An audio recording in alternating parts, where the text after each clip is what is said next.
Hello दोस्तों, आज हम एक्सप्लेन करने वाले हैं एक sci-fi survival movie the Martin.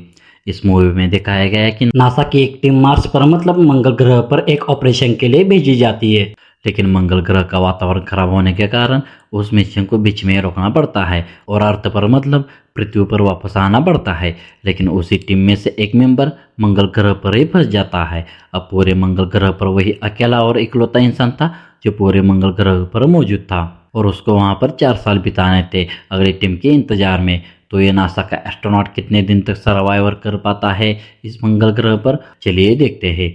Movie की स्टार्टिंग मंगल ग्रह से होती है, जहाँ पर नासा ने एक टीम को भेजा था मंगल ग्रह पर अपने एक मिशन के लिए। उस टीम का नाम था मार्टिनेस। सभी मार्टिनेस मन लगा के मंगल ग्रह पर काम कर रहे थे, तभी अचानक तूफान का सायरन बजता है। इससे पहले भी नासा के स्टेशन से मार्टिनेस को तूफान की जानकारी दी गई थी, लेकिन उन्होंने उस पर ज़्यादा ध्यान न देते हुए अपने मिशन पर काम करते रहे। लेकिन अब की बार के अलर्ट पर सभी लोग अपने मिशन को अधूरा छोड़ के वापस पृथ्वी की ओर जाने का फैसला लेते हैं। सभी मार्टियंस रॉकेट की ओर जाने लगते हैं। तभी वहां का सैटेलाइट का डिश टूटकर मार्क को टकरा जाता है और मार्क उस टूटे हुए डिश के साथ कहीं तूफान में गुम हो जाता है। मार्टिन इसके कमांडर मेलिसा मार्क को ढूंढने के लिए रुकती है, लेकिन तूफान बहुत ही ज़्यादा भयंकर होने के कारण हवा के दबाव से उनका रॉकेट एक साइड झुकने लगा था और कमांडर मेलिसा को मार्क कहीं नजर नहीं आ रहा था।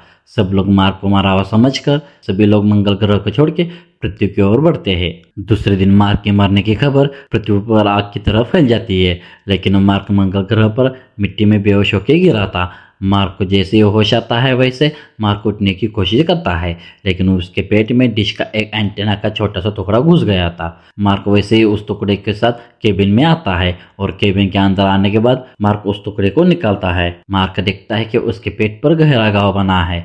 मार्क जख्म को बैंडेज करके वहां से सीधा कैमरे के सामने बैठकर उसके साथ हुए हादसे के बारे में बताने लगता है। मंगल ग्रह पर मार्क का 21वां दिन था। मार्क सभी खाने की चीज़ों को इकट्ठा करके उनको गिनने लगता है। मार्क के पास इतना खाना नहीं था कि वो 4 साल तक जिंदा रह सके, इसलिए मार्क को एक डिब्बे में आलू मिल जाते हैं।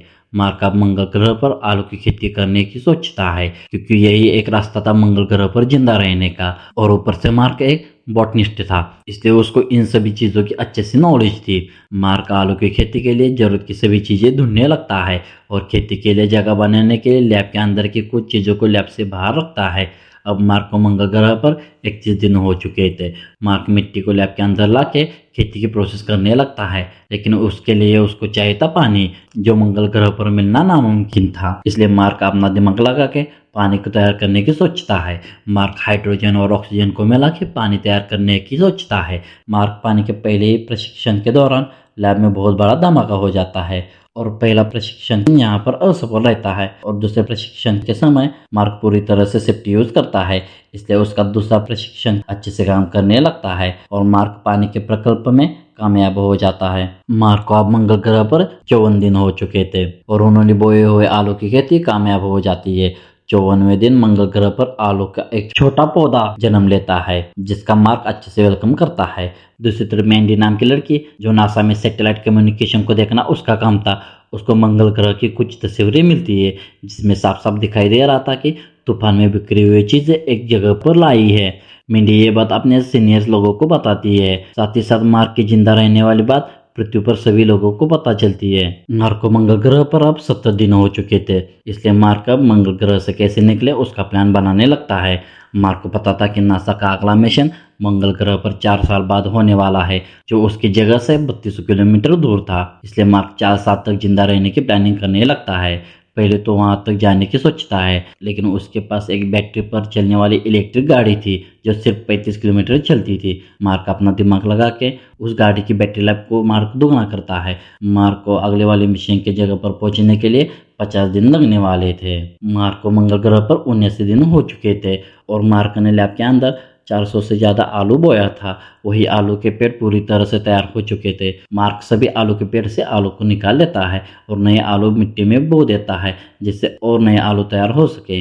एक रात मार्क मंगल ग्रह के मैप के सामने बैठकर मैप को ध्यान से देख रहा था। उसी टाइम उसके दिमाग में एक आइडिया आता है पृथ्वी से संपर्क करने का। दूसरे दिन सवेरे मार्क गाड़ी लेके अपनी प्लान की ओर बढ़ता है। उधर पृथ्वी से नासा सेंटर में मैंडी और कपूर सैटेलाइट के माध्यम से मार्क की हरकतों पर नजर रखे हुए थे। मार्क अपने प्लान के मुताबिक आगे बढ़ने लगता है, पर यहाँ नासा के डायरेक्टर कपूर को कुछ नहीं समझ आ रहा था कि मार्क करना क्या चाहता है। तभी कपूर के दिमाग में कुछ याद आता है, इसलिए कपूर मैंडी के साथ मिलकर मंगल ग्रह का मैप देखने लगता है। कपूर को पता चलता है कि मार्क पृथ्वी से संपर्क करने के लिए नासा के पुराने सैटेलाइट रोबोट की ओर जा रहा है, जो 1997 में नासा ने मंगल ग्रह पर भेजा था एक मिशन के लिए। कपूर तुरंत कैलिफोर्निया की फ्लाइट पकड़ के कैलिफोर्निया लेबोरेटरी पहुंचता है, जहां पर 1997 का मंगल ग्रह पर भेजे हुआ रोबोट का डेमो मौजूद था। दूसरी तरफ मार्क 1997 में लॉन्च हुए मिशन के लोकेशन पर पहुंच जाता है। मार्क लॉन्च हुए रोबोट के ढूंढने लगता है। कुछ टाइम ढूंढने के बाद मार्क का पैर एक कपड़े पर पड़ता है। मार्क उस कपड़े के जरिए सैटेलाइट रोबोट को ढूंढने लगता है, जो काफी सालों से मंगल ग्रह पर होने की वजह से उसके ऊपर मिट्टी गिरने के कारण वो रोबोट पूरी तरह से जमीन के अंदर दफन हो चुका था। मार्क उसको सही सलामत बाहर निकालता है और अपने साथ लैब की ओर लेके आता है। बहुत टाइम से ये रोबोट बंद होने के कारण उसकी बैटरी लाइफ खत्म हो चुकी थी, इसलिए मार्क लैब के अंदर की बैटरी निकाल के लाता है और रोबोट से कनेक्ट करता है। कुछ टाइम में सैटेलाइट रोबोट चालू होता है। रोबोट चालू होने पर इसका सिग्नल पृथ्वी के पास भी जाता है।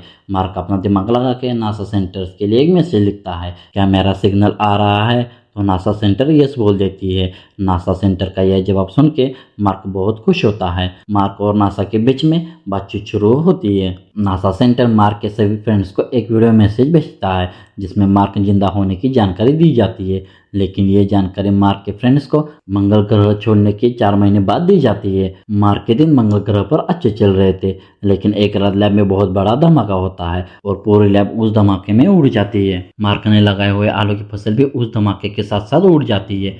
मार्क ये बात पृथ्वी पर बता देता है। दूसरे दिन सुबह उठकर मार्क लैब के अंदर की सारी मिट्टी बाहर निकालता है, क्योंकि अब लैब में आलू की फसल को बोना मुश्किल था। मार्क सभी आलू को बाहर निकाल के गिनने लगता है। उसके पास उम्मीद से बहुत ही कम आलू होते हैं, जो काफी समय चलाने थे। अब उसको पृथ्वी से दूसरा खाना आने तक उसके पास का खाना बचा के खाना पड़ता है, क्योंकि उसके पास उतना खाना नहीं है जितना उसको सर्वाइव करना था। लैब के धमाके के 4 हफ्ते बाद पृथ्वी से मार्क के लिए खाना भेजने की तैयारी चालू होती है। कुछ ही टाइम में रॉकेट को पृथ्वी से मंगल ग्रह के लिए लॉन्च करना था। थोड़े टाइम में रॉकेट को पृथ्वी से मंगल ग्रह के लिए लॉन्च किया जाता है, लेकिन जल्दबाजी में किए हुए रॉकेट लॉन्च में खराबी आ जाती है और कुछ ही ऊपर जाने के बाद रॉकेट हवा में ही ब्लास्ट हो जाता है। मार्क कपूर को लॉन्च के बारे में पूछता है। मार्क को लॉन्च के बारे में पता चलता है। मार्क अपनी पूरी उम्मीद खो देता है।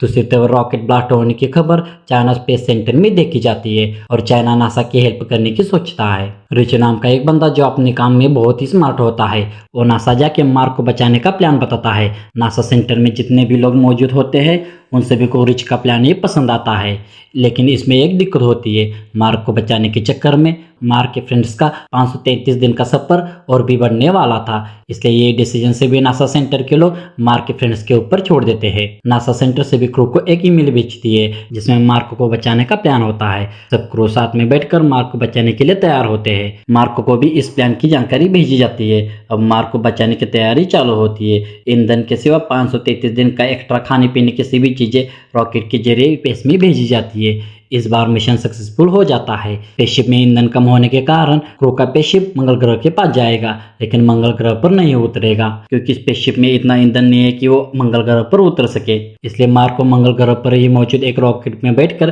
स्पेस में आना पड़ेगा। मार्क भी मंगल ग्रह पर मौजूद रॉकेट की ओर जाने की तैयारी करने लगता है। अब कहानी सीधा 7 महीने आगे बढ़ती है। अब मार्क को कुछ ऐसा दिखने लगा था। मंगल ग्रह पर मार्क का एक 461वां दिन था। आने वाले कुछ ही दिनों के बाद मार्क अपने फ्रेंड से मिलने वाला था। मार्क अब जाने की तैयारी चालू करता है। मार्क जरूरत का सब सामान लेके रॉकेट की ओर बढ़ने लगता है, क्योंकि यह सफर 56 दिनों का होने वाला था।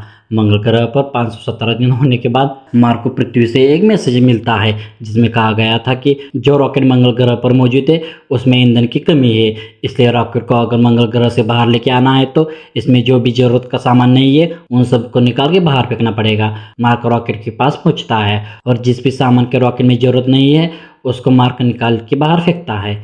स्पेसशिप मंगल ग्रह के पास पहुंचता है। सब लोग मार्क को बचाने की प्लानिंग करने लगते हैं। दूसरी तरफ पृथ्वी पर सारे लोग मार्क को देखने के लिए रास्ते पर उतर चुके थे। मार्क को लॉन्च होने में 12 मिनट का समय था। नासा सेंटर में जितने भी लोग मौजूद होते हैं वो सब लोग टेंशन में आ जाते हैं। स्पेसशिप मंगल ग्रह के पास पहुंचता है और मार्क का रॉकेट का कंट्रोल पूरी तरह उसके फ्रेंड्स के हाथ में होता है। मार्क के फ्रेंड्स मार्क का रॉकेट लॉन्च करते हैं। रॉकेट स्पेस की ओर उड़ान भरता है, लेकिन बीच में ही मार्क बेहोश हो जाता है क्योंकि मार्क ने ग्रेविटी के खिलाफ उड़ान भरी थी, इसलिए मार्क बेहोश हो जाता है। मार्क स्पेस में पहुंचता है, लेकिन वो बेहोश था, इसलिए सब लोग चिंतित हो जाते हैं। थोड़ी देर में मार्क होश में आता है और उसकी आवाज सुनकर सब लोग खुश हो जाते हैं, लेकिन मार्क के रॉकेट की रफ्तार बहुत ही तेज होती है, इसलिए मार्क अपनी कमांडर मेलिसा को एक प्लान बताता है। मार्क अपने स्पेस सूट में छेद करके स्पेसशिप की ओर आने की बात करता है, लेकिन इसमें बहुत ही ज्यादा रिस्क था। कमांडर मेलिसा अपने स्पेसशिप का स्पीड कम करने की सोचती है।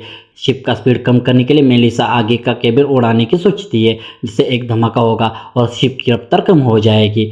बॉम्ब को शिप में तैयार करके शिप के आगे वाले केबिन में फिट किया जाता है और कुछ ही देर में उस केबिन को उड़ाया जाता है, जिससे शिप की स्पीड धीमी हो जाती है। कमांडर मेलिसा मार्क को बचाने के लिए जाती है, लेकिन मार्क उनसे 312 मीटर दूर था, इसलिए उसको पकड़ना मुश्किल था। लेकिन यहीं पर मार्क का प्लान काम आता है। मार्क स्पेस सूट में छेद करके कमांडर मेलिसा की ओर बढ़ता है। कमांडर मेलिसा मार्क को हाथ देती है, लेकिन रफ्तार की वजह से मार्क का हाथ छूट जाता है, लेकिन मार्क रस्सी को पकड़ के अपनी जान बचा लेता है। मार्क मिलने की खबर पृथ्वी पर भेजी जाती है। ये बात सुनकर सभी लोग खुशी के मारे झूम उठते हैं और जश्न मनाने लगते हैं। अब यहाँ से कहानी सीधा पृथ्वी पर की दिखाई जाती है, जहाँ एक बेंच पर मार्क बैठा है और एक नए पौधे को मार्क हेलो बोलता है। मार्क टीचर के माध्यम से फ्यूचर में आने वाले एस्ट्रोनॉट को मंगल ग्रह की कहानी बताता है और मंगल ग्रह पर फंस जाए तो उसका सामना कैसे करे इसके बारे में जानकारी देता है। और इसके साथ साथ ये मूवी यहीं पर खत्म हो जाती है। तो मिलते हैं किसी और एक ऐसी न्यू मूवी के साथ, तब तक के लिए बाय।